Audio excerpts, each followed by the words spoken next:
ನಮ್ಮ ಚಿತ್ರರಂಗದ ಕೆಲವು ಗೆಳೆಯರು ನಿಮ್ಮ ಬಗ್ಗೆ ಏನು ಹೇಳಿದ್ದಾರೆ ನೋಡೋಣ ನಮ್ಮ ವೀಕೆಂಡ್ ಟೆಂಟಲ್ಲಿ. ಅಮ್ಮ ನಮಸ್ತೆ. ಅಮ್ಮ ನಮಸ್ತೆ. ಅಮ್ಮ ನಮಸ್ಕಾರ. ಅಮ್ಮ ನಮಸ್ಕಾರ. ಹಾಯ್ பாரதிகா. ಅಮ್ಮ ನಮಸ್ಕಾರ. நீங்கள் எவ்வளோ பெரிய ஆர்டிஸ்ட், எல்லா மொழியிலையும் ஆக்ட் பண்ணியிருக்கீங்க, எல்லா ஹீரோடையும் ஆக்ட் பண்ணியிருக்கீங்க. ಸುಮಾರು 6ರಿಂದ 7 ಭಾಷೆಗಳಲ್ಲಿ ನಟಿಸಿ ಕನ್ನಡದ ಕೀರ್ತಿಯನ್ನು ನೀವು ಮೆರೆಸಿದಿರಿ.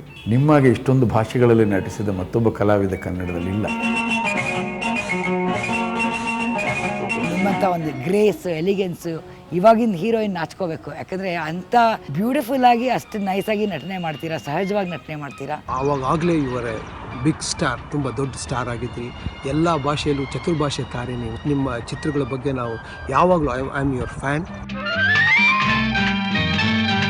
ವಿಷ್ಣು ಸರ್ ಅವರು ಎಷ್ಟೋ ಸರಿ ಹೇಳ್ತಾ ಇದ್ರು ಮೇಡಮ್, ನಿಮ್ಮನ್ನು ಅವ್ರ ತಾಯಿಗೆ ಹೋಲಿಸ್ತಿದ್ರು. ನಮ್ಮ ತಾಯಿಯಲ್ಲಿ ಎಷ್ಟು ಕರುಣೆ, ಎಷ್ಟು ಪ್ರೀತಿ, ಎಷ್ಟು ಸಹನೆ ಇದೆ, ಅಷ್ಟು ಗುಣಗಳು ನನ್ನ ಶ್ರೀಮತಿನಲ್ಲಿ ಇದೆ ಅಂತ ಹೇಳ್ತಾ ಇದ್ರು. ನನ್ನ ಶ್ರೀಮತಿ ನನ್ನ ಬದುಕಿಗೆ 2ನೇ ತಾಯಿ ಅಂತಂದರು. ಆಗ ನನಗೆ ನಿಮ್ಮ ಬಗ್ಗೆ ಅಪಾರವಾದ ಗೌರವ ಸೃಷ್ಟಿಯಾಯಿತು. ಪ್ರತಿ ದೀಪಾವಳಿಗೂ ನಮ್ಮನ್ನು ಕರೆಸಿ ಆರತಿ ಎತ್ತು ನಮಗೆ ಆಶೀರ್ವಾದ ಮಾಡ್ತಾಯಿದ್ರಿ. ಎಲ್ಲರೂ ಅಮ್ಮ ರೌಂಡಾಗಿ ಕೂಡಿಸ್ಬಿಟ್ಟು ಮಧ್ಯ ಕೂತ್ಕೊಂಡು ಎಲ್ರಿಗೂ ಕೈ ತುತ್ತು ಕೊಡೋರು. ನೀವು ಪ್ರೀತಿಯಿಂದ ಕೊಡ್ತಾ ಇದ್ದು ಕೈ ತುತ್ತು ನಾವು ಯಾವತ್ತಿಗೂ ಮರೆಯೋಕ್ಕಾಗಲ್ಲ. ಅದು ಈ ಜನ್ಮದಂತೂ ಆ ಋಣ ನಾವು ತೀರ್ಸೋಕ್ಕಾಗಲ್ಲಮ್ಮ. ಭಾರತೀಯಮ್ಮನ ಆವಾಗ ನಾವು ಸ್ಕ್ರೀನ್ ಮೇಲೆ ಹೇಗೆ ನೋಡ್ತಿದ್ವು, ಇವಾಗಲೂ ಹಾಗೇ ನೀವು ಕಾಣಿಸ್ತೀರಿ ನಮ್ಮ ಕಣ್ಣಿಗೆ. ಯಾಕೆಂದರೆ ಕಲಾವಿದರಿಗೆ ವಯಸ್ಸೇ ಆಗೋದಿಲ್ಲ ಅಂತ ಯಾರೆಲ್ಲರೂ ಹೇಳ್ತಾರೆ. ಆ ರೀತಿಯೇ ನಿಮ್ಮನ್ನು ನೋಡಿದಾಗೆಲ್ಲ ನಮಗೆ ತುಂಬ ಖುಷಿ ಅನಿಸುತ್ತೆ. ಎಷ್ಟು ವರ್ಷಗಳಿಂದ ನಿರಂತರವಾಗಿ ಕಲಾ ಸೇವೆಯನ್ನು ಮಾಡ್ಕೊಂಡು ಬಂದಿದ್ದೀರಿ. ತುಂಬ ಖುಷಿ ಅನಿಸುತ್ತೆ, ತುಂಬ ಸಂತೋಷ ಅನಿಸುತ್ತೆ. ನಿಮ್ಮ ಬಗ್ಗೆ ಮಾತನಾಡೋಕ್ಕೆ ನನಗೆ ವೈಯಕ್ತಿಕವಾಗಿ ಹೆಮ್ಮೆ ಅಂತ ಅನಿಸುವಂಥ ವಿಚಾರ. ನೀವು ಮಾಡಿರುವಂಥ ಪಾತ್ರಗಳು, ನೀವು ಮಾಡಿರೋ ಸಾಧನೆ, ಇವನ್ನೆಲ್ಲ ನೋಡಿಕೊಂಡು ನಿಮ್ಮನ್ನು ಸ್ಫೂರ್ತಿಯಾಗಿ ಇಟ್ಕೊಂಡು ಬೆಳೆದಂಥವ್ರು ನಾವೆಲ್ಲ. ಇವಾಗ ಸುಮಾರು ಜನ ಯಂಗ್ಸ್ಟರ್ಸ್ ಬರ್ತಾರೆ, ಟ್ಯಾಲೆಂಟ್ ಸುಮಾರು ಜನದಲ್ಲಿ ಇರುತ್ತೆ. ಆದರೆ ಇಷ್ಟು ವರ್ಷ ಸರ್ವೈವ್ ಆಗಬೇಕು ಒಂದು ಇಂಡಸ್ಟ್ರಿಯಲ್ಲಿ ಅಂತಂದರೆ ಅದು ನಮ್ಮ ಗುಣಗಳು, ನಾವು ಮಾತುಗಳು ಮತ್ತು ಜನರಿಗೆ ತೋರಿಸುವಂಥ ಪ್ರೀತಿ, ಅದನ್ನು ನಾನು ನಿಮ್ಮಿಂದ ಕಲಿತೆ ಅಂತ ಹೇಳಕ್ಕೆ ಇಷ್ಟಪಡ್ತೀನಿ. ನಿಮ್ಮ ವ್ಯಕ್ತಿತ್ವ ನಮಗೆ ಭಾಳಷ್ಟು ಸ್ಫೂರ್ತಿಯಾಗಿದೆ ಮೇಡಮ್. ಯಾಕೆಂದರೆ ನಿಮ್ಮ ಸಹನೆ ನೋಡಿದಾಗ ತುಂಬಾ ಹೆಮ್ಮೆ ಅನಿಸ್ತಿತ್ತು. ಈಗಿನ ಕಾಲದಲ್ಲಿ ಅಷ್ಟೊಂದು ಸಹನೆ, ಅಷ್ಟೊಂದು ಒಂದು ಸರಳತನೆ ಮತ್ತು ಒಂದು ಆತ್ಮಸ್ಥೈರ್ಯ ಇಟ್ಕೊಳ್ಳೋ ಮಹಿಳೆಯರು ತುಂಬ ಕಡಿಮೆ ಅಂತ ನಾನು ಅನ್ಕೋತೀನಿ. The show must go on. ಈ 3 ವರ್ಡ್ಸ್ ನನಗೆ ಇಲ್ಲಿ ತನಕನೂ ನನ್ನ ಹೃದಯದಲ್ಲಿದೆ. But Bharatiyamma was also a true sense of inspiration that took this Snehaloka karaoke club forward. ಸ್ನೇಹಲೋಕನ ವಿಷ್ಣು ಸರ್ ಇಲ್ಲ ಅಂತ ನಮ್ಗೆ ಅನ್ನಿಸ್ತಾ ಇಲ್ಲ. ಭಾರತಿ ಮೇಡಮ್ ನಿಂತ್ಕೊಂಡು ಮಾಡ್ತಾ ಇದ್ದಾರೆ. ನಮಗೆ ಭಾಳ ಖುಷಿ ಆಗ್ತಿದೆ ನಾವು ಒಂದು ಸ್ನೇಹಲೋಕದಲ್ಲಿದ್ದೀವಿ ಅಂತ. ಅವರು ಶ್ರೇಷ್ಠ ನಟಿ ಅಷ್ಟೇ ಅಲ್ಲ, ಶ್ರೇಷ್ಠ ಕಲಾವಿದೆ ಅಲ್ಲ, ಅತ್ಯಂತ ಶ್ರೇಷ್ಠ ಮಹಿಳೆ, ಭಾರತದ ಒಂದು ಪ್ರತೀಕ ಅವರು. ಅದಕ್ಕೂ ಮಿಗಿಲಾಗಿ ಧಾರ್ಮಿಕ ನಂಬಿಕೆ ಉಳ್ಳವರು ಕೂಡ. ಅಕ್ಕ, ನಿನಗೆ ಆರೋಗ್ಯ, ಸಂತೋಷ, ನೆಮ್ಮದಿ ಯಾವತ್ತೂ ಇರಬೇಕು. ರಾಘವೇಂದ್ರ ಸ್ವಾಮಿ ಅವರನ್ನ ಪ್ರಾರ್ಥನೆ ಮಾಡ್ತೀನಿ.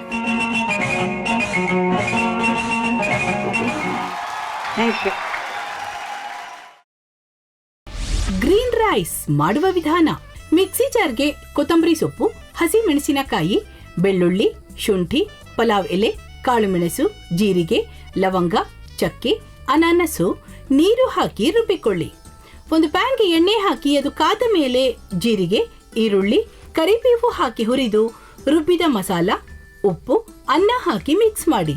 ಒಂದು ಚಿಕ್ಕ ಪ್ಯಾನ್ಗೆ ತುಪ್ಪ, ದ್ರಾಕ್ಷಿ, ಗೋಡಂಬಿ ಹಾಕಿ ಹುರಿದು ಕಲಸಿದರೆ ಗ್ರೀನ್ ರೈಸ್ ಸವಿಯಲು ಸಿದ್ಧ. ಅವಳು ಕೇಳೋ ಹಾಗಿದ್ದಿದ್ರೆ ಎಲ್ಲ ಯಾವತ್ತೋ ಸರಿ ಹೋಗ್ತಾ ಇತ್ತು.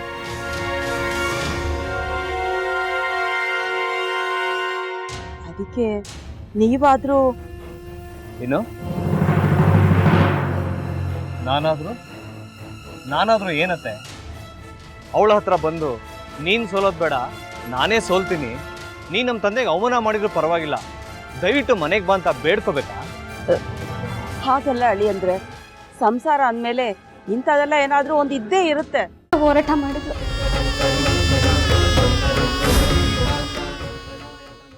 ಮಧುವಂತೆ ಅಕ್ಕನ ನ್ಯಾಯ ಸಿಗುವವರೆಗೂ ನನ್ನ ಮದುವೆನೇ ಮಾಡ್ಕೊಳ್ಳಲ್ಲ ಅಂತ ಪಣ ತೊಟ್ಟು ಕೂತಿದ್ಲು. ನಿನ್ನ ಪ್ರಾಣನೇ ಇಟ್ಕೊಂಡಿದ್ಲು ಕಣ ಅಕ್ಕ.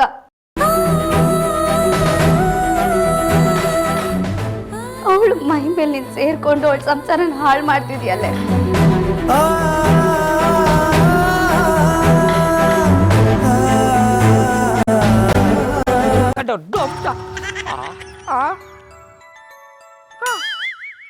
ಇದ್ಯಾವುದಪ್ಪ ಹೊಸ ನಂಬರಿಂದ ಫೋನ್ ಬತ್ತದೆ.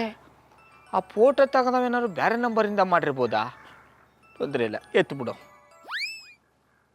ಹಲೋ, ಏಯ್ ಪಟ್ಟಾಪಟ್ಟಿ ಚಡ್ಡಿ ಬನಿಯನ್, ಏನೋ ಮಾಡ್ತಾ ಇದ್ಯಾ?